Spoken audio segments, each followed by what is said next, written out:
Welcome, dear listeners. Now we shall read Saviours of the Train, page 40. In this chapter, three children, Bobby, Peter, and Phyllis, they witnessed a big landslide, and all of the things, stones, trees, they fell right on the railway track. Now let's read further. Read with me. No time, he said. It's 2 miles away and it's past 11. If we had anything red, we could get down on the line and wave it. But the train wouldn't see us till it got round the corner. And then it could see the mound just as well as us, said Phyllis. Better because it's much bigger than us. Anyway, let's get down. Now the curious kids wanted to slow down the train. They wanted to stop the train rather. But how could they do it? They wanted to inform the station master, but station was far away and they had no time to inform him in between on foot. So they were worried. They were trying simply to tell the driver that there is a mound.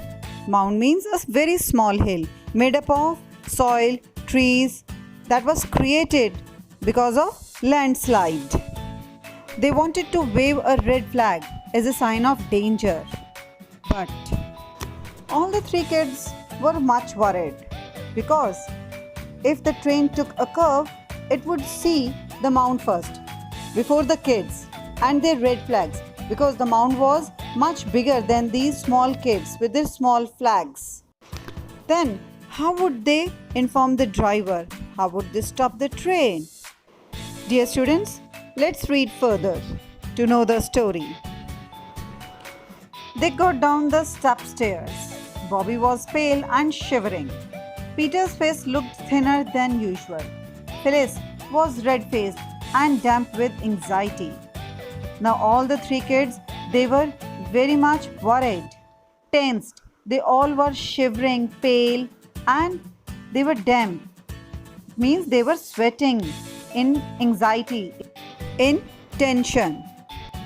Now let's take pleasure in reading next lines. Oh, how hot I am, she said, and I thought it was going to be cold. I wish we hadn't put on our... She stopped short and then ended in quite a different tone. Our woolen scarves. Now Phyllis had put on scarf because it was quite cold outside, but now in so much tension and worry, she started sweating and she was feeling extra warm, her scarf. So she wanted to take it out and she was regretting why she had put on that scarf.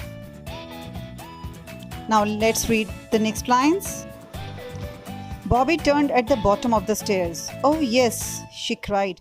They are red. Let's take them off.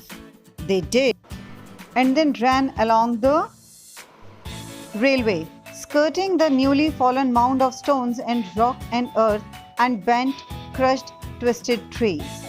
They ran at their best pace. Pace means speed. Peter led, but the girls were not far behind. They reached the corner that hid the mound from the straight line of railway that ran half a mile without curve or corner. Now the children had red flags in their hand. They wanted to show it to the train driver so that the train driver could stop the train. And for this, they had to run. They ran along the railway line so as to get nearer to the train before a curve, because as soon as the train takes a curve, it could ram directly into the mound and a horrible accident could take place. So they were much worried.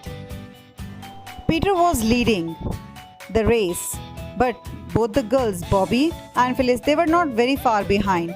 They too were near him. They reached the corner of that curve. Let's read last 3 lines of the page 40.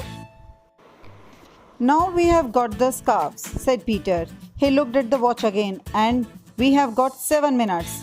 We must have flagstaffs. Peter was talking to his sisters. He was much worried. How could he stop the train? He had only 7 minutes and they had flagstaffs with them. Flagstaffs means sticks with red flags on them. Thanks for watching the video.